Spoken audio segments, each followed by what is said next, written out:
네, 오늘은 그리스도의 몸이라는 제목으로 여러분들과 함께 고린도 전서의 말씀을 나누기 원합니다. 제가 나무교회에 심우하기 전에 하던 사역은 주로 부서 사역이었습니다. 그 중에서도 이제 중고등부와 대학 청년부 사역을 많이 했는데요. 그 전에 제가 사역하던 부서 사역은 굉장히 나이 또래가 좁은 한 3년, 4년 정도의 터울을 가진 그런 부서를 제가 섬겼습니다. 그럴 때는 컨셉을 잘 잡으면은 됩니다. 제가 중고등부에 부임하고 나서 내가 이 학생들의 마음을 어떻게 열 수 있을까 고민을 하다가 제가 이런 컨셉을 한번 생각해 봤어요. 나는 권위적이지 않은 그런 전도사가 돼야 되겠다. 그리고 애들이랑 잘 놀아줘야 되겠다. 그런 생각을 많이 했고 또 그것이 저의 성격이랑도 잘 맞았습니다. 그래서 제가 모든 권위를 다 내려놓고 학생들에게 저에게 전도사님이라고 안 불러도 되고 패스터라고 안 불러도 되고 그냥 저에게 제 이름을 first name basis로 그렇게 부르게 했습니다. 그러니까 학생들이 정말 말을 잘 듣더라고요. 저에게 그냥 헤이 스캇 이렇게 하고 저를 부르기 시작했고요. 시간만 되면 학생들이랑 같이 농구도 하고 같이 놀고 이야기하고 제가 별로 안 좋아하는 보바도 참 열심히 많이 마시러 다녔습니다. 학생들의 마음을 얻으려고 참 많이 노력했고요. 제가 또 대학 청년들이랑 사역할 때는 대부분의 학생들이 UC 샌디에고를 다니는 조기 유학생 출신이 대부분이었습니다. 그들이 가지고 있는 고유한 어떤 서브컬처가 있습니다. 저는 그들의 어떤 그 문화에 들어가기만 한다면 학생들이 마음을 열 것 같았습니다. 저는 이렇게 한번 생각해 보았어요. 미국 문화에 익숙하면서도 한국 문화를 그리워하는 외로움을 많이 타는 젊은이들, 저도 그런 비슷한 종류의 경험들을 해보아서 그들의 문화에 이렇게 비집고 들어가는 것이 그렇게 어렵지는 않았던 것 같습니다. 그들의 문화에 들어가서 진심으로 대하면 대부분의 학생과 젊은이들은 마음을 열어 주었습니다. 이 세상에 돈보다 귀한 것은 사람의 마음을 얻는 것입니다. 제가 목회자로서 가장 행복할 때가 언제냐면 성도분들이 마음을 열어주실 때, 그때가 저에게는 가장 홀리한 그런 순간이라고 느낍니다. 나무교회에 심우하면서 그런데요, 제가 그동안 사역했던 부서와는 정말 다른 점 한 가지를 뽑으라면은 그때는 어떤 부서 구성원들의 고유한 서브컬처가 있었는데 나무교회에 와서 제가 심우하면서 가장 당면한 어려운 점은 바로 다양성이었습니다. 교인들 중에는 정말 다양한 분포의 교인분들이 계셨습니다. 나이도 다양하고 삶에 처한 상황과 환경도 다양하고 또 교회를 향해 가지고 있는 생각과 기대 또한 굉장히 다양한 것을 알게 되었습니다. 제가 나무교회가 시작되면서 모든 가정들을 방문하지는 못했지만 되도록 많은 성도분들을 방문하고 신방하려고 노력했고요. 또 나무교회 등록하시면 제가 최대한 찾아가서 신방하려고 그렇게 노력하고 있습니다. 성도분들과 이야기를 나누면서 느낀 거는요, 정말 각자의 가진 신앙의 여정과 스토리가 다양하고 유니크 하더라고요. 그래서 그 전에 가졌던 어떤 컨셉을 잡고 어떤 고유한 문화를 가진 사람들에게 어떤 한 가지 접근을 하는 것이 참 어려웠습니다. 그래서 이런 모든 방법론 같은 것을 버리고 두 가지에만 집중을 하기로 했습니다. 첫 번째는 복음에 집중해야 되겠다. 방법론과 어떤 철학을 버리고 철저하게 복음으로 돌아가자 이렇게 생각했고요. 두 번째는 진심이었습니다. 문화가 다르고 나이가 다르고 많은 경험들이 달랐어도 진심은 반드시 통할 것이라는 믿음을 붙잡고 지금까지 걸어왔습니다. 제가 신학교에서 들었던 수업 중에 하나가 있는데요. 제목이 굉장히 깁니다. 이런 제목의 수업이 있었어요. Celebrating diversity and embracing unity. 다양성을 기뻐하고 하나됨을 포용하다 정도로 번역할 수 있겠는데요. 여러분, 다양성이 있을 때 우리가 그것을 정말 셀러브레이트하고 기뻐하는 것이 과연 가능할까요? 저에게는 아직도 정말 큰 숙제로 다가옵니다. 저는 나무교회를 통해서 가지고 있는 생각과 꿈 중에서도 나중에 우리에게 EM 교회가 생겼으면 좋겠다. 우리 자녀들이 맘 놓고 예배할 수 있는 EM 교회가 생겼으면 좋겠고, 또 다민족 교회, 멀티 에스닉 처치가 생겼으면 좋겠다. 우리가 그런 교회들을 인큐베이트 할 수 있으면 참 좋겠다고 그렇게 생각을 합니다.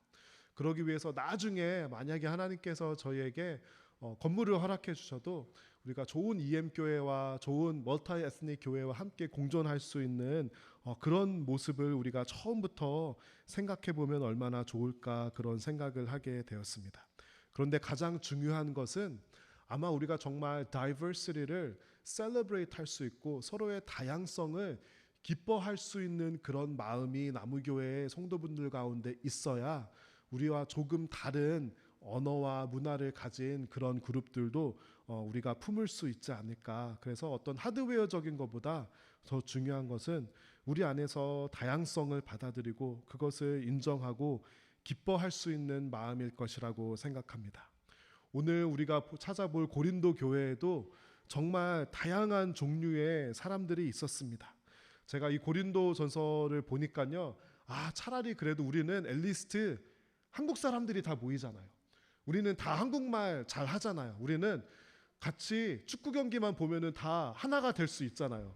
그런데 이 고린도 교회는 우리보다 더 큰 그런 다양성에 대한 도전을 직면하고 있었습니다. 우리 13절 다 같이 읽어보면 좋겠습니다.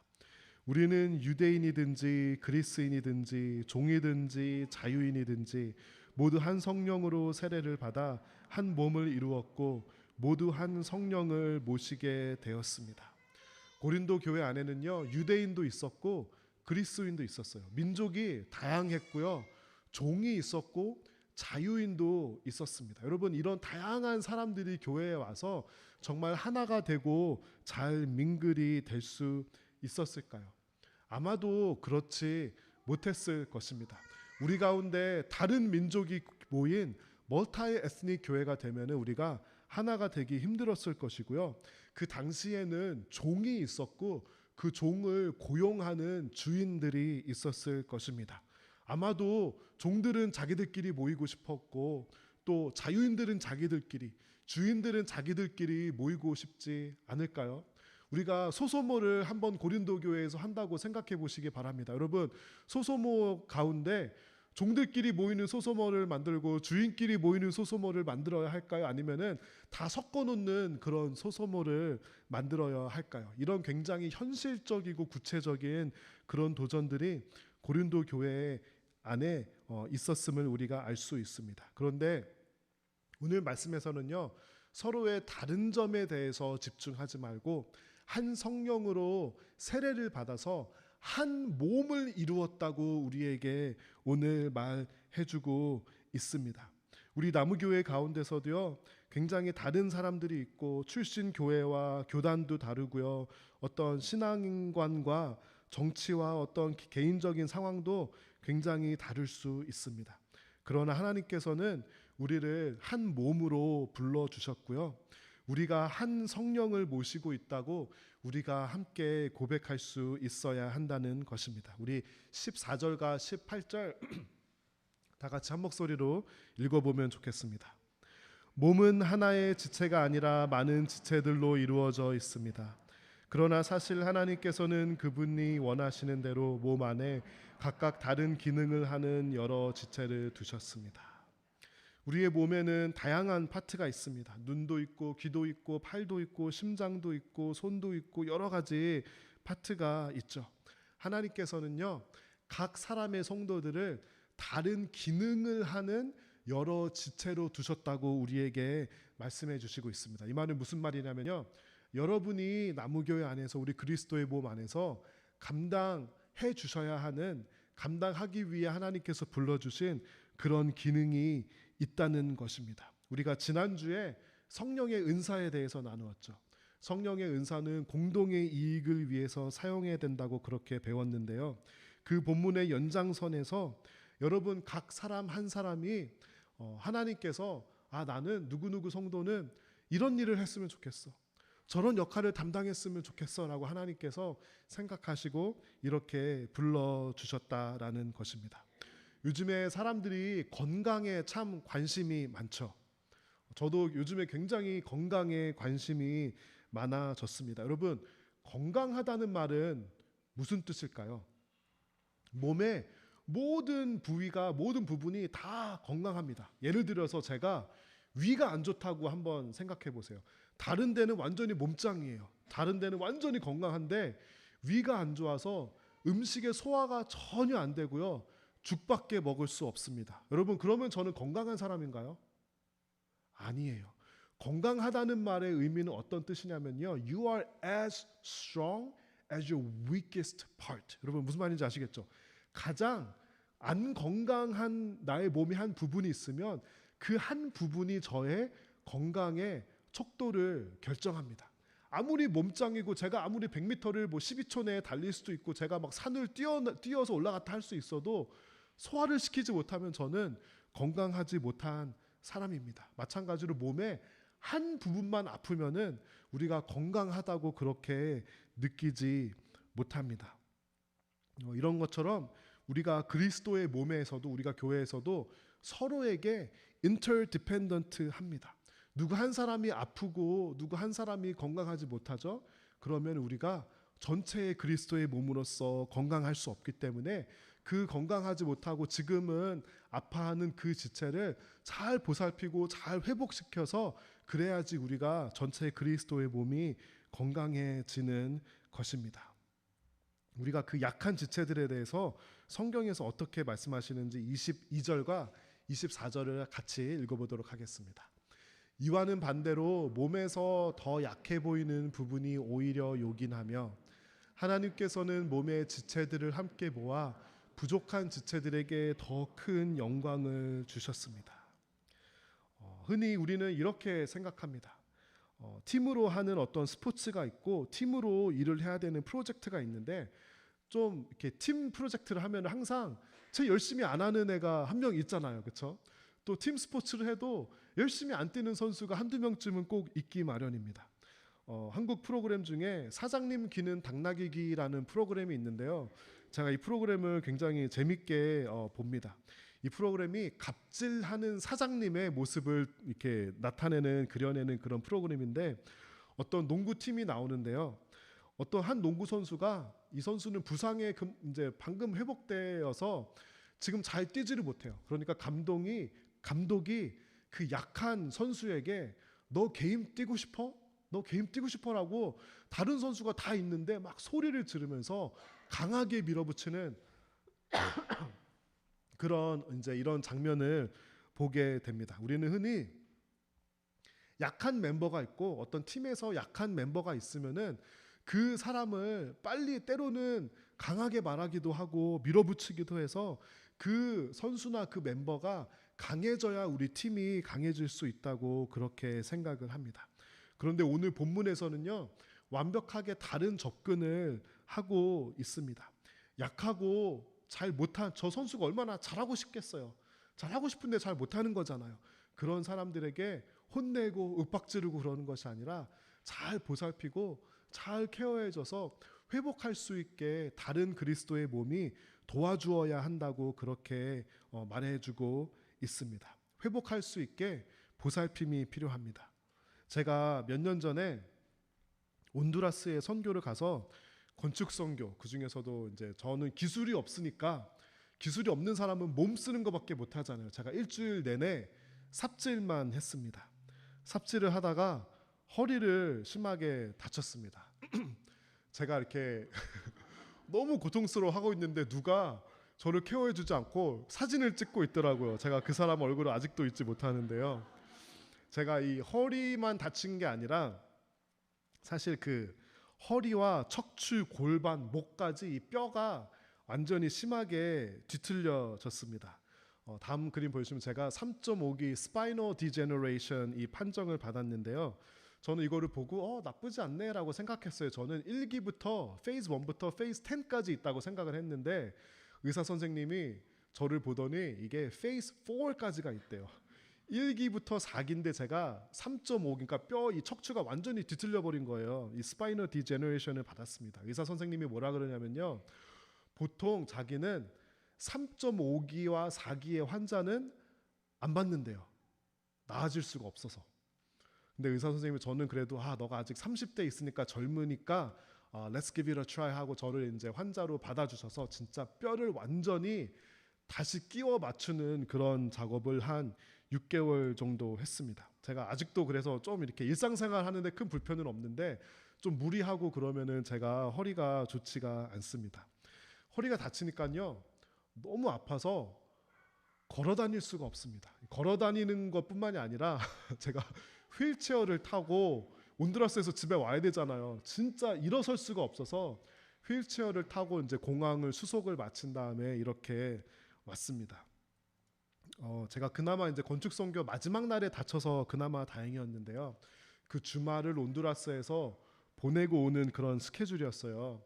당시에 저희 팀을 리드하던 목사님 한 분이 계시고 집사님 두 분이 계셨는데 이분들은 일찍 돌아가는 비행기였어요. 제가 이제 팀원들을 잘 리드해서 나머지 일정을 마치고 돌아왔어야 되는데 허리가 아프니까 아무것도 할 수 있는 게 없는 거예요. 제가 팀 리더인데 제가 의지할 수 있는 사람은 아무도 없는데 다 이제 가셨는데, 이제 선교가 건축 선교 할 때는 아무 문제가 없었거든요. 이제 선교가 힘든 일이 끝나니까 문제가 빵빵 터지기 시작합니다. 가장 신체적으로 건장하던 청년이 갑자기 기절을 하는 거예요. 그리고 거기에 이제 남자친구 여자친구 커플이 있었는데 서로 선교 와서 둘이 싸우고 서로 말을 안 하는 거예요. 너무 막 분위기도 냉랭하고 정말 일이 막 터지기 시작합니다. 선교할 때는 아무거나 먹여도 아무 불만이 없었거든요. 이제 고생이 끝나니까 밥을 뭐 먹는가에 대한 그 메뉴의 그 이슈로 서로 팀원들이 싸우기 시작합니다.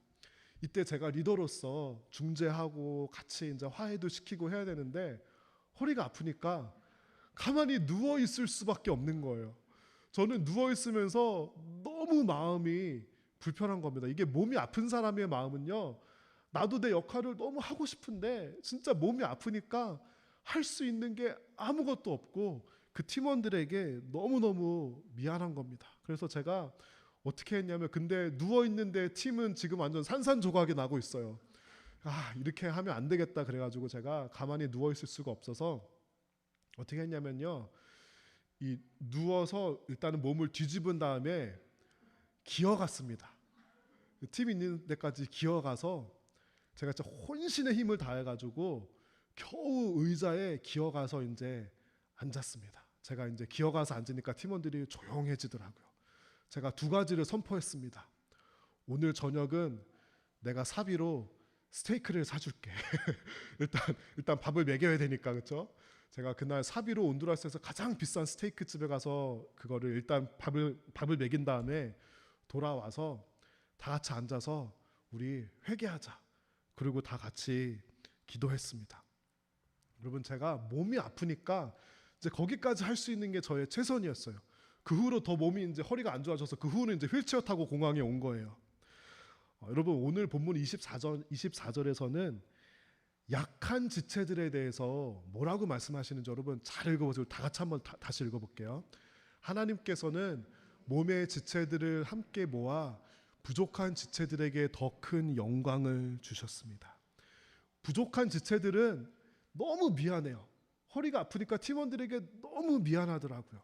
아마 나무교회 성도분들께서도 지금 여러 가지 상황으로 인해서 교회 일을 열심히 할 수 없는 분들이 아마 너무 미안한 마음을 저는 가질 수 있을 것이라고 그렇게 생각합니다. 그리고 혹시 우리 가운데, 아마도 그러지 않겠지만 혹시 누구누구 어떤 사람은 그렇게 교회 일을 많이 못하네 라고 생각하는 분도 있었을지도 모릅니다. 오늘 본문에서는 뭐라 그러냐면요, 부족한 지체들에게 더 큰 영광을 하나님께서 주셨다고 그렇게 말씀하십니다. 여러분, 교회 안에 하나님의 영광이 있습니다. 그렇죠?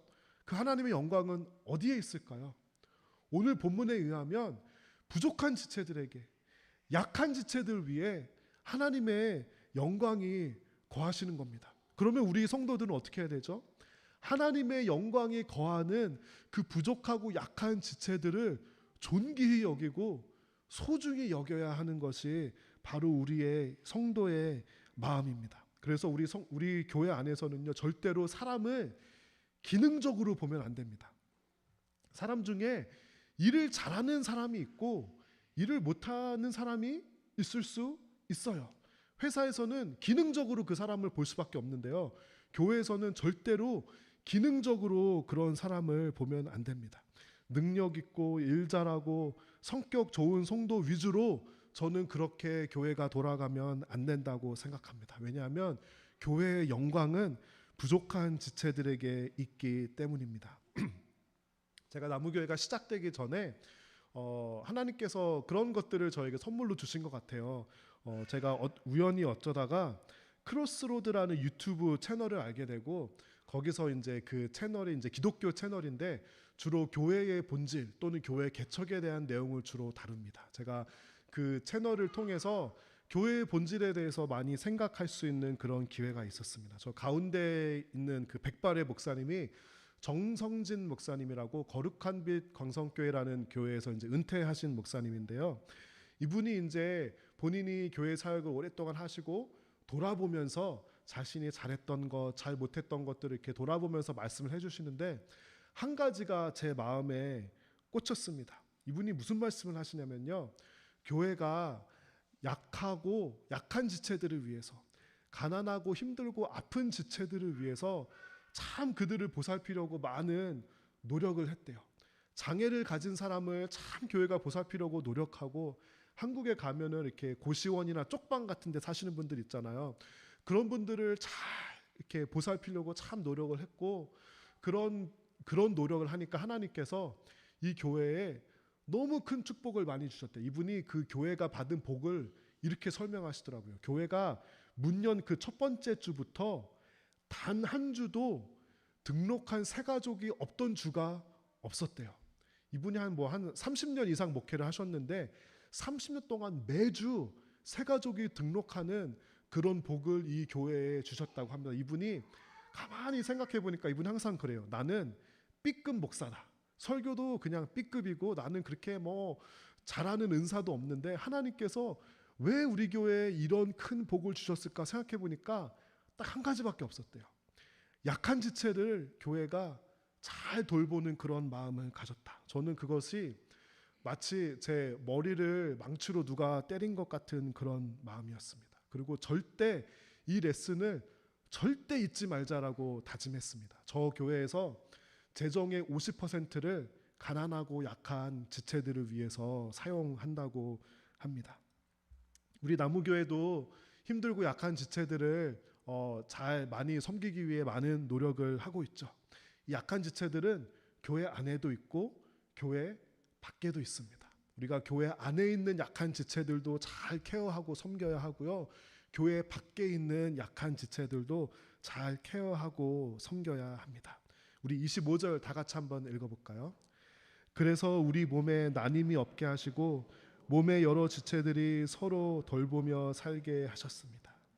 하나님께서는요, 우리가 서로 돌보며 살게 그렇게 하셨습니다. 우리 지난주에 제가 한국 사람들이 가진 조금 잘못된 문화에 대해서 말씀드렸죠. 누군가 은사를 가지고 칭찬하고 잘한다 그러면 우리 아니에요 그거 말씀드렸죠.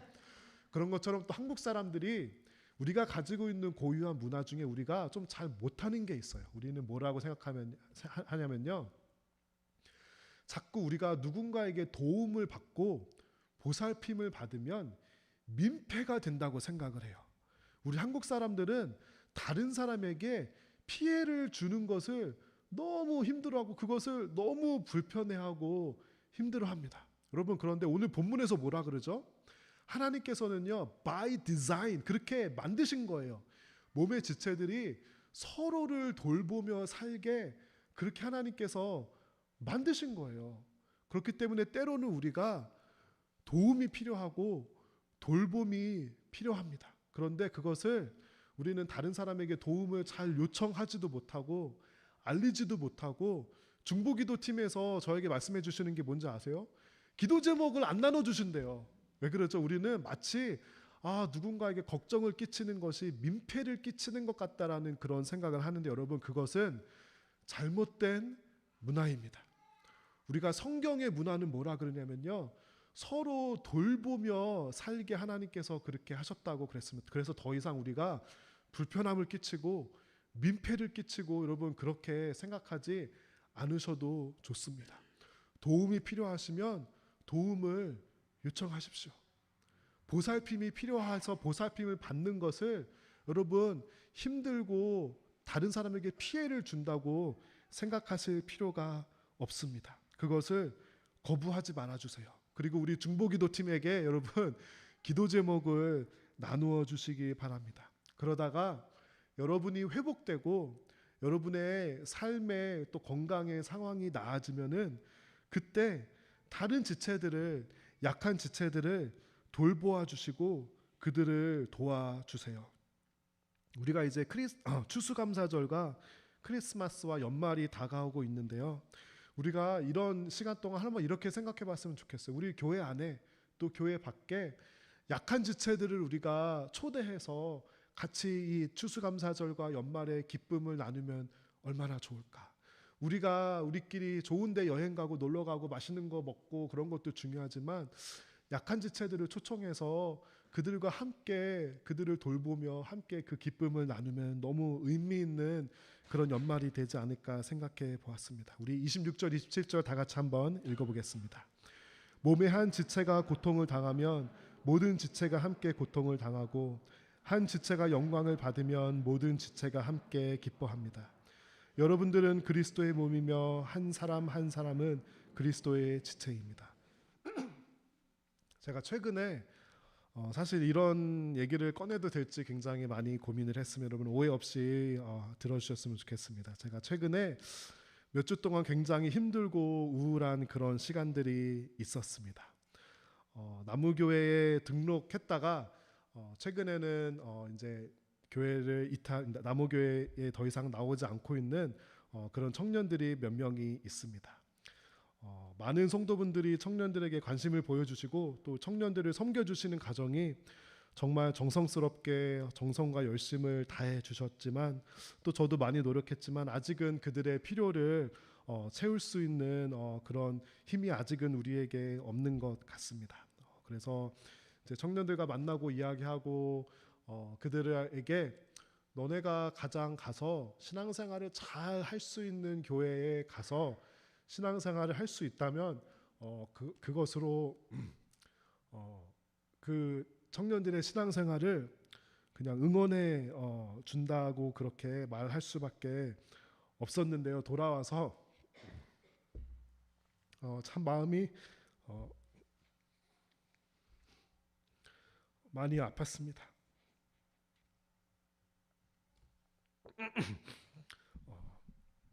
한동안은 정말 우울감과 무력감에 그렇게 사로잡혀 있었습니다. 우리가 흔히 마음 아픈 것을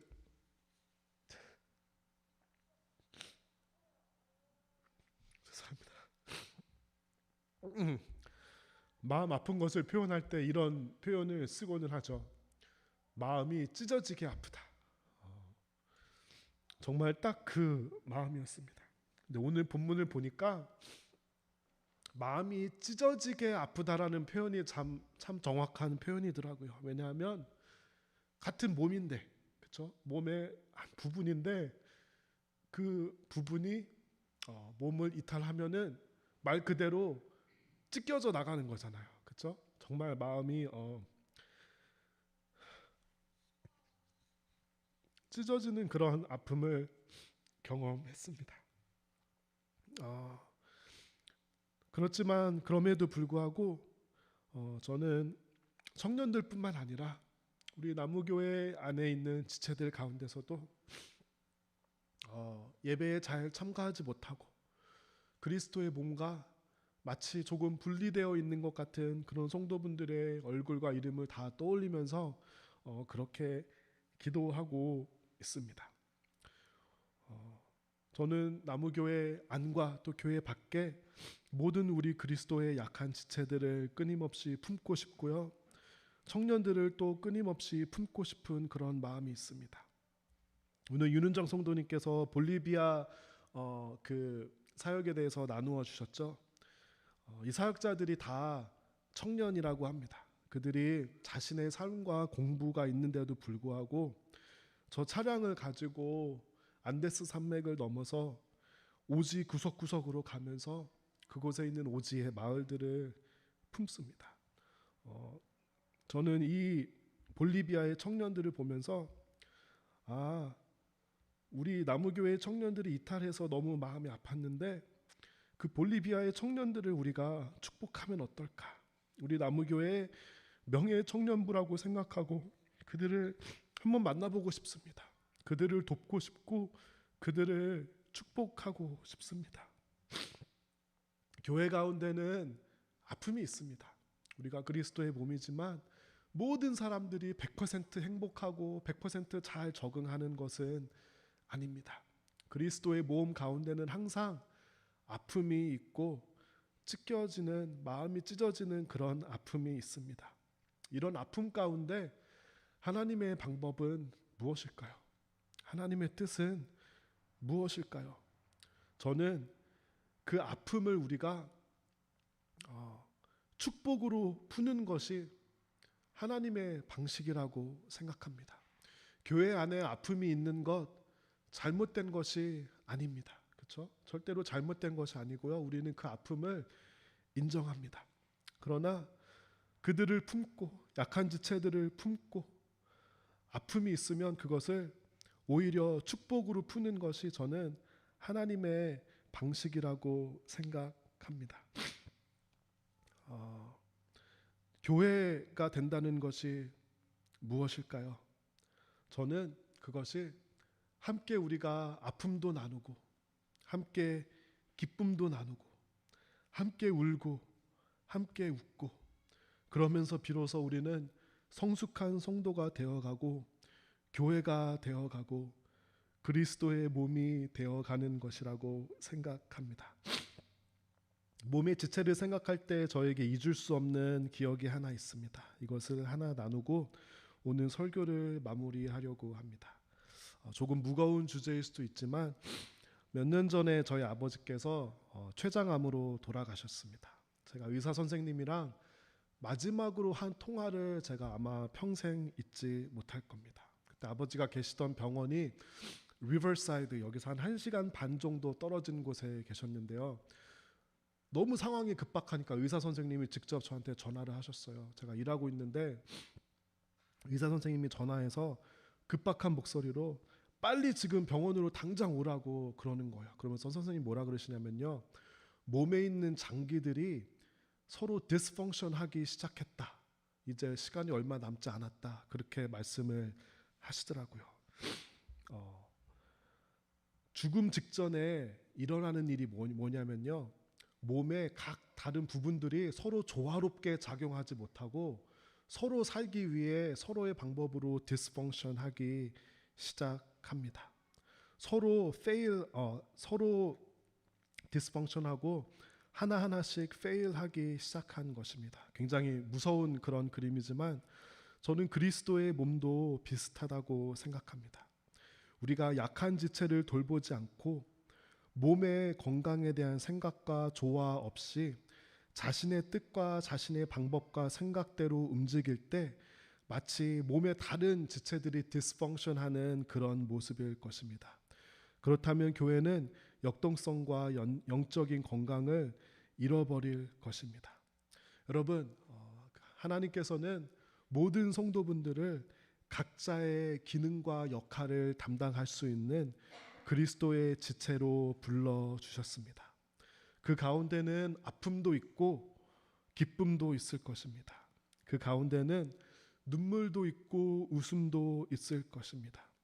하나님께서 보시기에 어떤 그리스도의 몸이 건강하고 영적인 그런 몸일까요? 한 번도 아프지 않은 그런 몸이 건강한 몸일까요?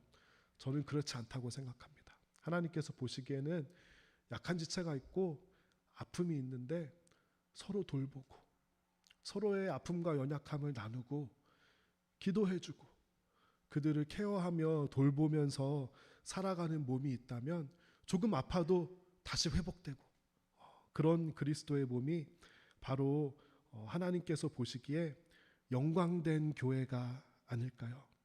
저는 한때는 하나님께서 보시기에 영광된 교회가 엄청 크고 다 잘되고 목사님도 엄청 카리스마가 있고 그런 교회라고 생각했습니다. 그런데 경험하면 경험할수록 저는 하나님의 영광이 약한 지체들에게 있다는 그 말씀에 의해서 서로를 위해서 케어하고 나누고 치유해주고 기도해주는 그런 공동체 가운데 하나님의 영광이 있을 것이라고 생각합니다.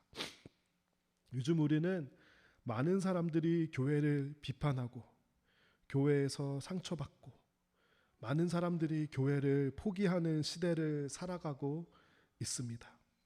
가나안 성도라고 하죠. 하나님을 믿는데 더 이상 교회에 대한 신뢰를 이제는 포기한 그런 성도들이 점점 늘고 있습니다.